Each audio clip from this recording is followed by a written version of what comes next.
우리가 지난 시간에 이제 비전의 특징에 대한 내용을 말씀을 통해 보았습니다. 그래서 비전의 특징은 비전은 내가 만드는 것이 아니다라고 말씀드렸고요. 나를 향한 하나님의 계획, 비전은 하나님으로부터 온다. 비전은 누구로부터 온다고요? 하나님으로부터 온다는 것. 그래서 비전은 발견하는 거예요. 비전은 발견하는 거다. 상황에 따라서 많은 도전들이 옵니다. 분명히 도전들이 오는데 그럼에도 오늘 우리가 어떻게 이것들을 헤쳐나가야 할 것인지, 그건 성령님이 우리에게 때마다 전략과 또 지혜와 능력을 주신다. 누구에게? 비전을 붙들고 가는 사람들에게. 그리고 우리는 지난 시간에 비전은 이타적이다 라고 말씀을 나누었습니다. 뭔가 자신의 거대한 꿈이 있어요. 내가 이루고자 하는 욕망이 있어요. 그건 절대 비전이 될 수 없죠. 그건 욕망이에요. 이타적이냐 자기중심적이냐, 그게 비전인지 아닌지를 명확하게 알 수 있죠. 그래서 비전은 이타적이다. 그래서 야망을 가진 사람들, 야망의 리더는 자신이 늘 섬김을 받아야 돼요. 자기가 최고가 되어야 돼요. 그러나 비전의 리더는 섬겨요. 어떻게 하면 그들을 세워줄까? 그들을 어떻게 하면 비전이 있는 리더로 건축할까? 이걸 고민을 하죠. 그래서 이게 야망의 리더와 비전의 리더의 차이이다라고 하는 것 우리가 꼭 기억하기를 원합니다. 그래서 사역자는, 그리스도인은 어찌 보면 세상의 필요를 채우고 세상의 문제를 섬기는, 해결하는 리더로 곳곳에 세워져야만 됩니다. 세상과 상관없는 리더는 없어요. 하나님은 그게 예술 분야가 되었건, 기술 분야가 되었건, 과학 분야가 되었건, 그것이 경제 분야가 되었건 모든 분야에서 하나님이 각 사람을 리더로 세워 나갈 때에 세상의 문제와 상관없이 세우지 않습니다. 세상의 문제를 해결해 가는 리더로 세워서 그 가운데에서 그들을 통하여 하나님의 일들을 이루어 가신다는 것 꼭 우리는 기억할 수 있기 원합니다. 자, 그 다음에 오늘 우리가 보고 있는 본문의 말씀 너무도 잘 알죠. 사랑장, 고린도전서 13장. 근데 그 말씀 가운데 가장 중심이 되는 이 모든 것들이 다 필요해요. 믿음, 소망, 사랑, 이 세 가지는 항상 있을 것인데 그 중에 제일은 사랑이라고 우리가 말씀을 통해 알고 있습니다. 자, 그러면 이 비전이라고 하는 관점에서 믿음, 소망, 사랑을 정리해 보면, 비전의 관점에서 믿음은 현재 내가 바라보면서 믿음으로 행동하는 것, 현재 내가 바라보면서 믿음으로 행동하는 것, 소망은 이루어질 것을 바라보는 것, 그리고 사랑은 모든 출발의 동기, 사역의 출발의 동기, 헌신의 출발의 동기, 섬김의 출발의 동기, 모든 것들이 바로 사랑이라는 사실입니다. 그래서 비전의 사람은 믿음, 소망, 사랑 이 세 가지를 이루어 가는데 추상적인 개념이 아니다. 나의 비전은 하나님의 사랑으로부터 시작되었다는 것. 하나님께 우리는 사랑을 받았죠. 그러니까 우리가 가진 비전은 하나님이 주신 건데, 우리가 가진 이 비전이 하나님께로부터 부여되어졌고 하나님이 주신 이 비전을 가지고 우리가 살아가는 이유가 뭐냐? 그건 하나님께 내가 받은 사랑 때문인 거예요. 세상을 이처럼 사랑하사 아직 내가 죄인 되었을 때 그때 그분이 내게 먼저 다가오셔서 내게 베풀어 주셨던 사랑, 우리는 그 사랑을 받았거든요. 그 사랑의 결과가 뭐예요? 구원이에요. 예수 그리스도의 십자가고 그로 인해 우리는 구원을 받았고 영생의 생명을 얻었거든요. 그러니까 죄사함은 그분의 사랑으로부터 시작된 거죠. 그래서 우리는 하나님은 사랑이시다라고 이야기를 합니다. 그러면 우리가 행하는 모든 것의 출발점은 내가 아버지께 받은 사랑 때문이에요. 그래서 우리는 사랑의 빚진 자다라고도 이야기를 합니다. 내가 지금 바라보면서 현재 오늘을 살아가는 하나님이 내게 주신 비전을 향하여 걸어가는 것, 그것이 한마디로 표현하면 믿음인 거예요. 하나님이 내게 주신 사랑, 그리고 하나님이 내게 주신 목적과 사명을 따라 걸어가는, 비전을 향하여 나아가는 이것이 믿음이다. 그래서 믿음, 소망, 사랑 세 가지가 비전의 사람들에게는 너무도 중요한, 당연한 것입니다. 나를 보내신 하나님의 공통의 목적, 그리고 우리는 공동체의 목적, 개인의 목적을 이야기했어요. 공통의 목적, 공동체의 목적, 개인의 목적을 정확하게 깨닫고 구체적으로 우리들의 삶과 주님과의 관계 속에서 비전을 발견하는 것. 비전은 어디에서 발견해요? 공통의 목적, 공동체의 목적, 이것들을 이루어가기 위해 하나님이 개인에게 목적을 정확하게 깨닫게 하고 구체적으로 각 사람의 삶과 주님과의 관계 속에서 알게 하시고 이루어가게 하시는 그 일, 비전, 하나님이 발견하게 하신다라는 거죠. 그래서 어떤 사람이 비전의 사람이 될 수 있느냐? 하나님 중심의 삶을 사는 사람, 그들이 바로 비전의 사람이 될 수가 있다라는 것 우리는 기억하기 원합니다. 그래서 비전이냐 야망이냐 이걸 구분하는 방법이 뭐냐 하면 함께 따라 우리 고백해 볼까요? 비전과 야망을 구분하는 방법, 사랑이에요.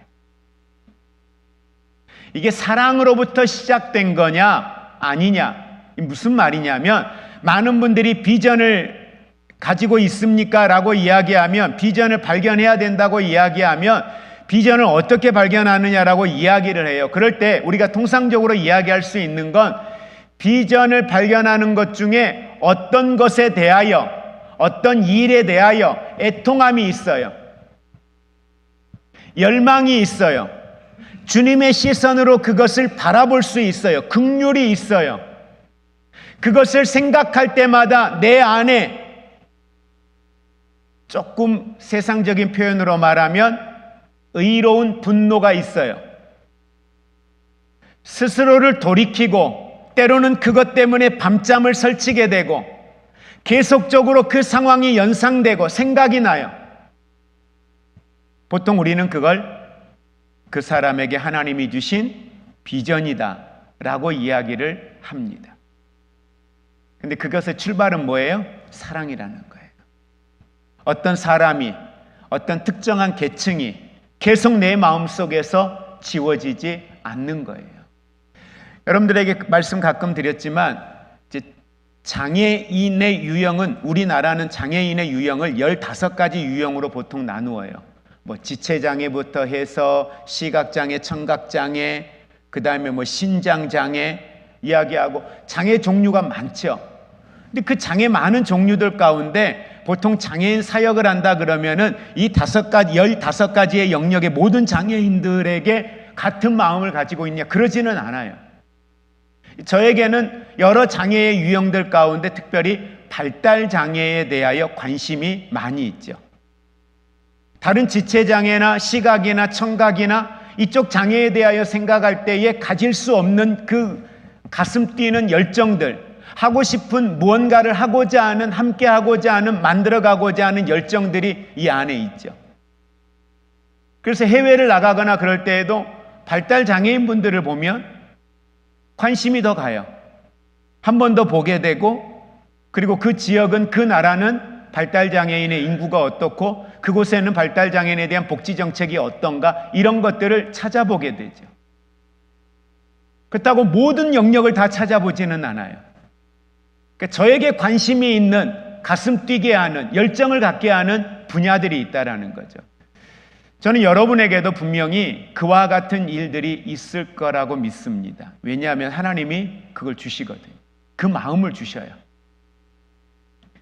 그래서 그 지속되고 있는, 그리고 무언가 열정을 갖고 있는, 때로는 긍휼함이 계속해서 내 마음속에 있는 그 자리, 여러분 그것에 대해서 내게 비전이 적어도 나는 아직 잘 모르겠지만, 아직 발견하지 못했지만 이런 부분들이 내게 계속 남아있는데 이 부분이 비전이 아닐까. 그리고 그 비전을 좀 더 여러분들이 확인시키기 위해서는 그 일들을 위해서 헌신하는 거예요. 그 일들을 위해서 움직여 보는 거예요. 작은 것에서부터 시작해 보는 거죠. 그럴 때 여러분들이 그게 정확하게 비전인지 아닌지를 확인할 수가 있습니다. 그래서 비전은 대단히 광대합니다. 그래서 비전은 절대 자신의 힘으로 이룰 수가 없어요. 말씀드리지만 이 비전은 하나님이 주신 것이기 때문에 하나님의 능력으로만 가능합니다. 자, 여러분 보십시오. 아브라함이 열국의 아비가 되는 것은 하나님이 아브라함을 선택하셨어요. 그렇죠? 아브라함을 선택하셔서 아브라함을 열국의 아비가 되게 하시겠대요. 여기까지는 하나님의 계획이었어요. 아브라함을 선택하는 것도 하나님의 계획이었어요. 근데 잘 보십시오. 아브라함이 열국의 아비가 된 것은 하나님의 뜻인데 이 하나님의 뜻을 이루는 데는 누구의 협력이 필요할까요? 누구의 협력이 필요해요? 하나님이 김명현 집사님을 통해서 이루고자 하는 일이 있어요. 그 일을 이루는 데는 누구의 협력이 필요해요?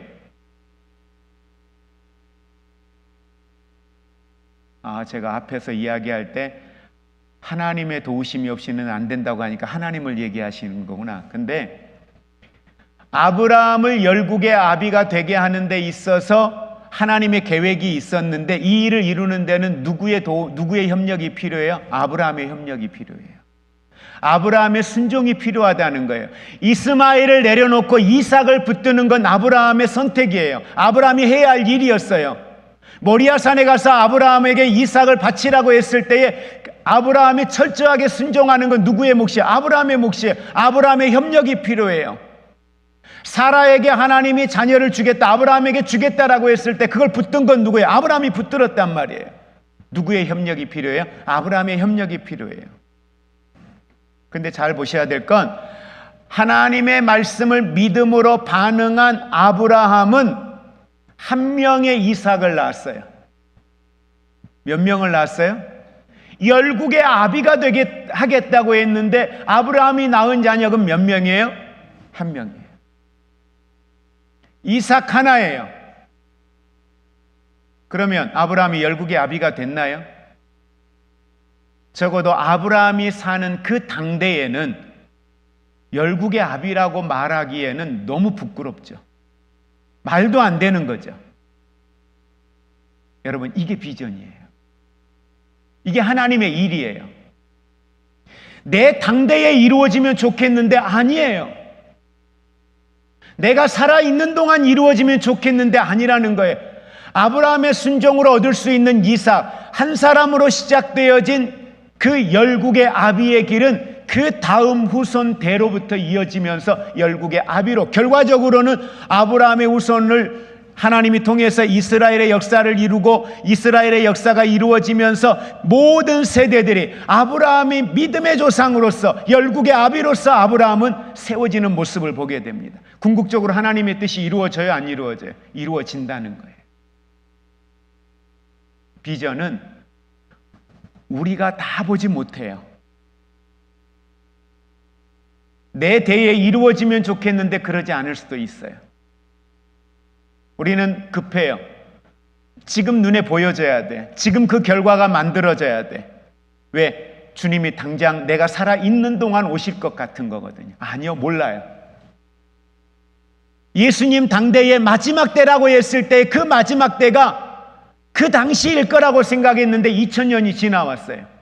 우리는 우리 주변에서 벌어지는 이 현 세대를 보면 지금이 마지막 때처럼 보여요. 그러나 이 세대가 앞으로 2000년이 또 갈지도 몰라요, 우리는.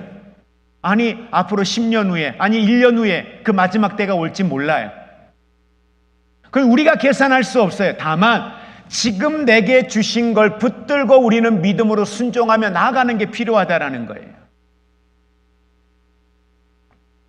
아브라함은 한 명의 이삭을 낳고 계속 보고 다음 세대에서 영적인 유산으로 남겨놓고 하나님은 하나님의 일을 이룹니다.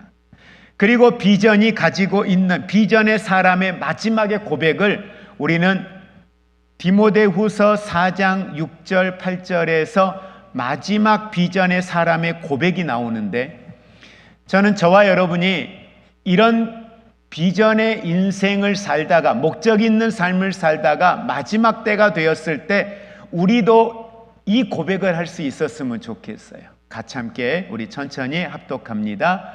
전제와 같이 내가 벌써 부어지고 나의 떠날 시각이 가까웠도다. 나는 선한 싸움을 싸우고 나의 달려갈 길을 마치고 믿음을 지켰으니 이제 후로는 나를 위하여 의의 면류관이 예비되었으므로 주 곧 의로우신 재판장이 그날에 내게 주실 것이며 내게만 아니라 주의 나타나심을 사모하는 모든 자에게도니라. 아멘. 바울은 자신의 몸을 벗을 때가 왔다. 다시 말하면 육체적인 임종을 맞이할 때가 가까이 왔다는 걸 알았습니다. 그때 바울이 뭐라고 고백해요? 선한 싸움에 대하여 이야기합니다. 나는 선한 싸움을 싸우고 라고 이야기해요. 여기서 선한 싸움은 비전을 이루기 위하여 내가 믿음으로 싸우는 싸움을 선한 싸움이라고 표현한 거예요. 선한 싸움은 뭐라고요? 선이라고 하는 건 뭐예요? 옳은 거죠.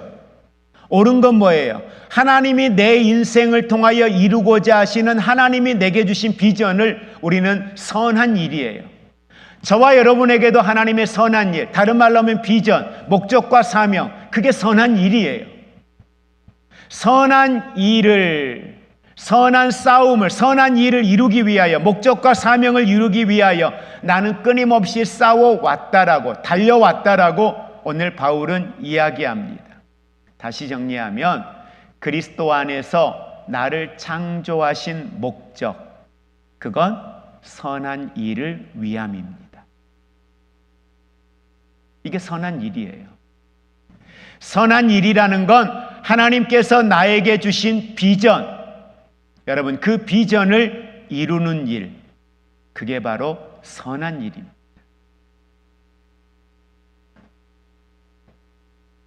그 선한 일을 위하여 바울은 디모데전서 6장 12절에 보면 이런 말씀에 믿음의 선한 싸움을 싸웠다라고 이야기를 합니다.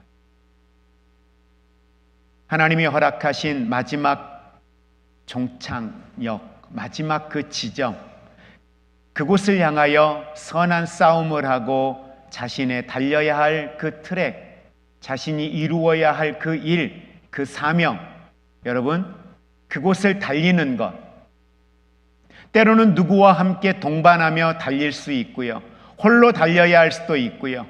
중요한 건 개인의 운명인 이 비전을 따라 오늘 우리는 살아가고 있어야 되고, 또 우리는 질문합니다. 나는 그렇게 살아가고 있는가? 라는 이 질문을 우리는 이 시간에 해볼 수 있기를 원합니다. 말씀을 이제 마무리하려고 합니다. 빅퀘션을 우리가 쭉 보면서 나는 누구인가? 나는 어디에서 왔는가? 나는 무엇을 할 수 있는가? 여러 가지의 질문에 대하여 우리는 계속 답을 해왔습니다. 그러면서 내가 가야 할 마지막, 나의 마지막은 나는 어디를 향하여 가고 있는가? 과연 나는 그 마지막 그 종착역을 향하여 가는데 과연 바르게 가고 있는가? 그곳에는 무엇보다 내게 이루어야 할 목적과 사명, 선한 일이 내게 있는데 과연 그 선한 일을 잘 붙들고 가고 있는가? 다시 정리하면 하나님이 함께 고백할까요? 나에게 하라고 하신 일을 이루어 가고 있는가?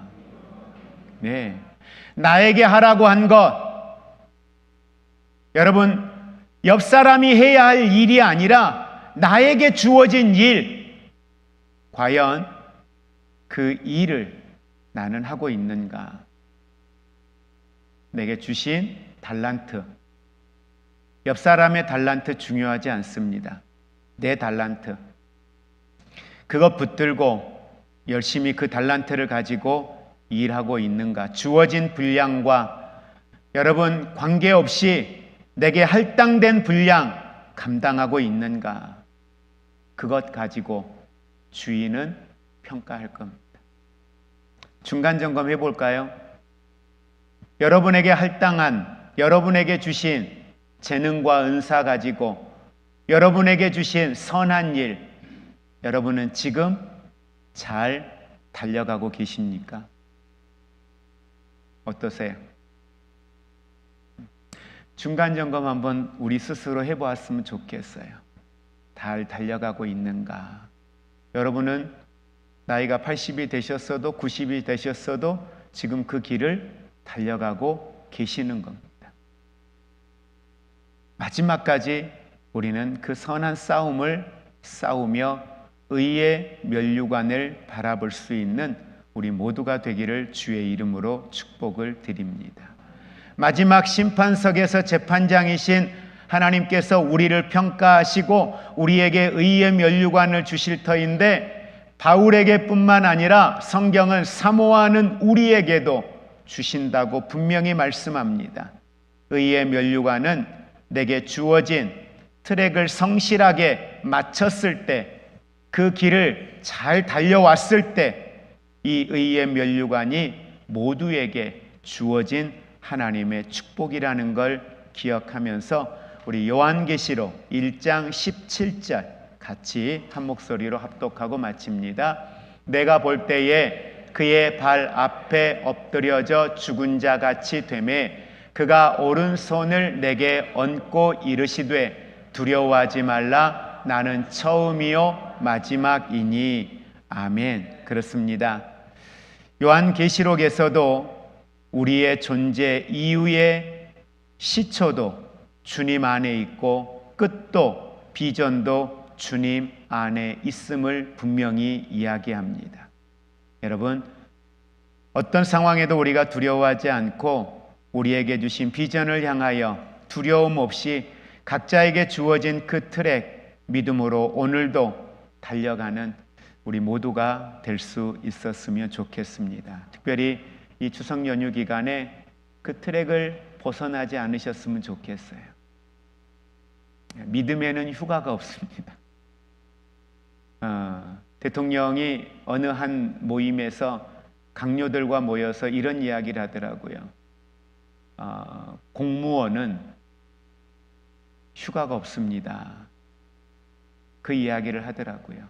24시간 항상 대기하는 것, 그게 공무원의 역할이라고, 국민들이 안전하게 지낼 수 있도록 공무원들은 24시간 항상 대기하는 게 맞다, 이렇게 이야기를 하더라고요. 세상에서 자기의 일을 맡은 그 역할을 감당하기 위해서도 자기의 시간과 자기가 마땅히 써야 할 것들까지도 희생하면서 누군가의 안녕을 위하여 헌신하는데, 우리 그리스도인은 하나님의 영광을 위하여 우리가 하나님께 받은 사랑, 복음의 빚진 자로서 오늘을 살면서 이 믿음에 있어서 선한 싸움을 싸우는 선한 그 일에 있어서 우리가 달려가야 할 그 트랙에 있어서, 휴가 기간이니까 잠깐 트랙 벗어나서 다른 데 좀 갔다가 있다 올게요, 열흘 후에 다시 그리스도인의 옷을 입을게요, 이게 없다는 거예요. 그래서 범사에 쉬지 말고 항상, 성경은 우리에게 말씀을 합니다. 너는 하나님의 생명을 가진 그리스도인이야. 그래서 잠시라도 우리가 깨어있지 않으면 언제든지 무너질 수 있는 연약함이 우리 안에 있고, 사탄은 그 기회를 지금도 노리고 있다는 이 사실들을 우리가 기억한다면 이 선한 일, 선한 싸움 멈추지 않고 이 한 주간도 믿음으로 승리하는 우리 모두가 되기를 주의 이름으로 축복을 드립니다. 기도하겠습니다.